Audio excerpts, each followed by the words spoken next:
First of all, what is an apothem? An apothem is a line segment going from the center of a polygon to the midpoint of one of its sides, connecting at a right angle, like this or this. It's sort of like a radius for polygons.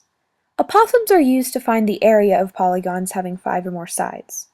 Just like there are area formulas for triangles, base times height over 2, and rectangles, base times height, there's an area formula for polygons with more than 4 sides.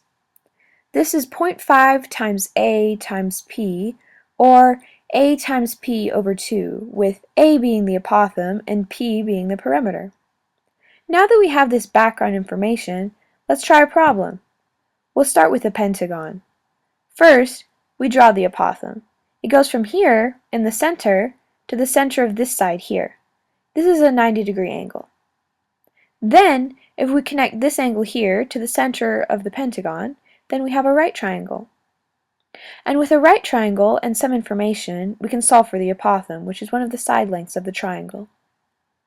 And now that we have our triangle, we need to find its angles.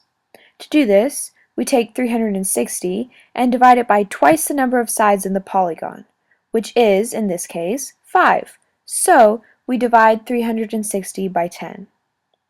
This gives us 36 for the top angle here, which means that the bottom angle here would be 54, because 90 minus 36 equals 54.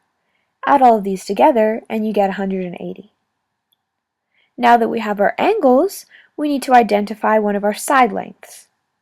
Since the apothem bisects the side of the pentagon, we know that the small side length of the triangle is half of the pentagon's side length, or 3.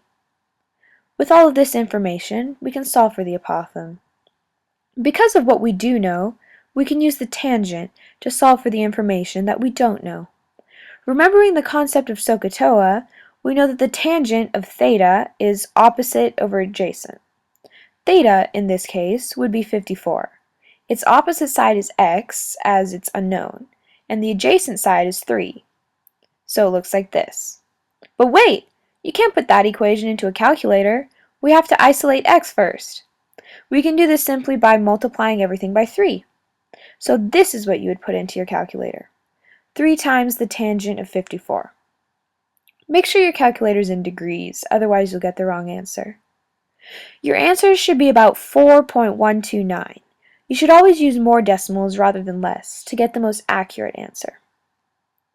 And now that we have the apothem, we can solve for the area. The area equation, again, is 0.5 times the apothem times the perimeter.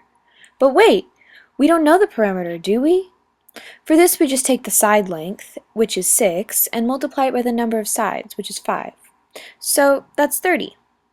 Now we have all our pieces. Multiplying all these together gives us 61.935, which is our approximate area.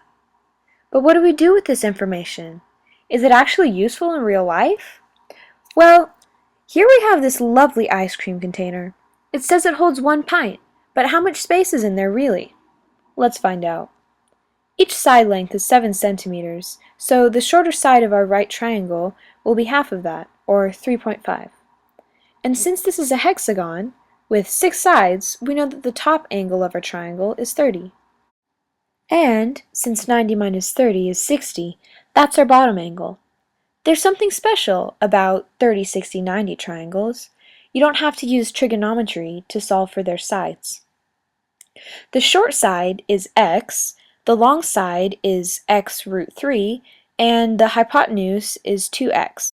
This applies to all triangles with angle measurements of 30, 60, and 90 degrees. So, knowing that the short side is 3.5 centimeters, we multiply that by root 3 and we have our apothem.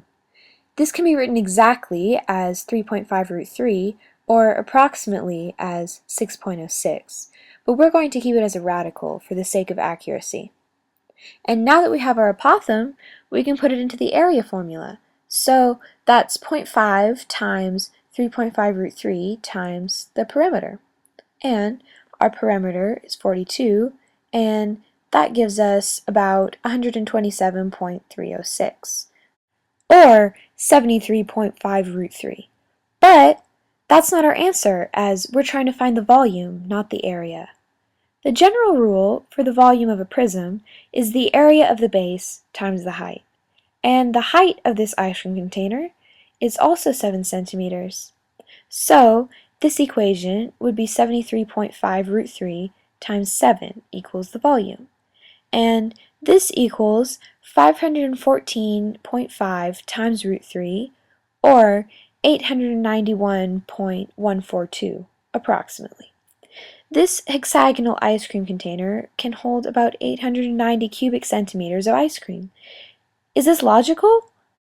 Well, typical packaging leaves a lot of space for its contents to settle and have a bit of air, and this example is no exception. The label says it holds 1 pint, which is equal to about 473 cubic centimeters. That leaves us with nearly 420 cubic centimeters of somewhat wasted space, which tells us that this packaging redesign needs to be revised.